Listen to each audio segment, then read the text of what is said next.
Hey, Becky. What's going on with that? What? What's happening?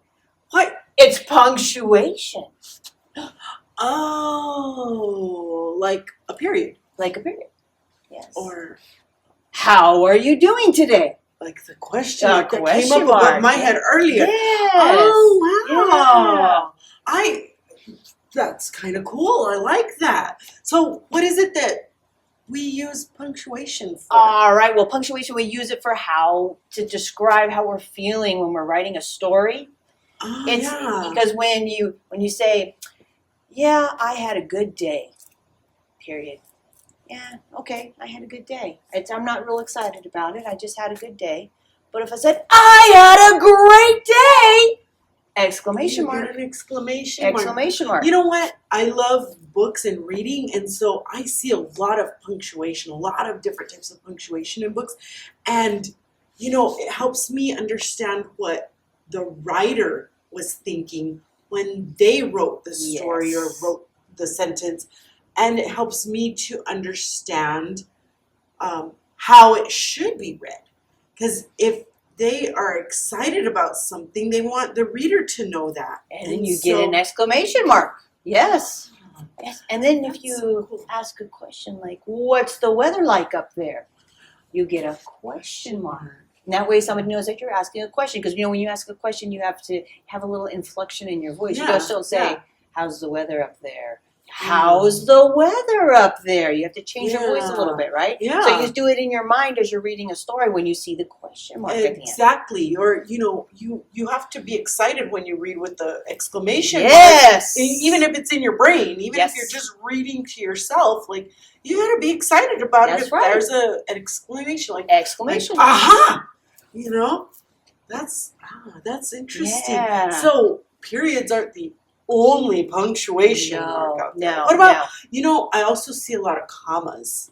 Well, comma means you have to take a breath. Yeah. So it's like a pause, right? Yeah, it's like a pause. Like when you take a breath, yeah. And so like if I'm gonna talk to you about what I had for lunch, and I had almonds, and I had a rice cake, and I had You have you gotta put the commas in between because it's a list. It's a list, and you're taking a little breath in between each one. Yes. Okay. Yeah. Okay. So what other kinds of punctuation are there? Well, we have quotation marks.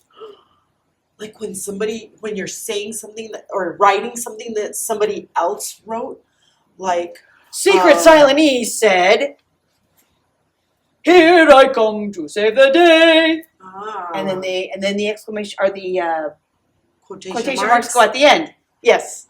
So you gotta close them. You gotta open it. You have to open it, close it, because otherwise, then everything after that, you think that's what they said. Yeah. Okay. Yeah. Yeah. And then that won't be good because then your story, it's like, what? How long is this person just telling me the whole story? What's going on here? I know. Yes, so we have quotation marks. We have exclamation mark. We have comma. Question marks. And a question mark. Yeah. So we got a lot. I think there's more out there too. I think there's more out there. And if you use them, you can have the right stuff too. You'll have the right stuff. Hey, Misha! Hey. It's phonogram time! All right. So, alphabet. You didn't know that ED has ed. Yeah. It has the sound like red. Okay. Ed. Mm-hmm. And then it has the sound like called. So ed and d. Ed What? and d. And then get this one. Here's the kicker. Walked. Wait, you said t. Yeah. There's no T there. No, but it's ED. It'll say t sometimes. Okay, let me see. Walked. It does. Yeah. It does. It does. So there's red, ed, called, ed, d, or d. and then talked or walked. Ed, or d, t. Yeah. and it's okay. 3 sounds. Wow, that's a ED. lot of sounds. It's a lot of A lot of sounds, sounds. but you can do them. Yeah, I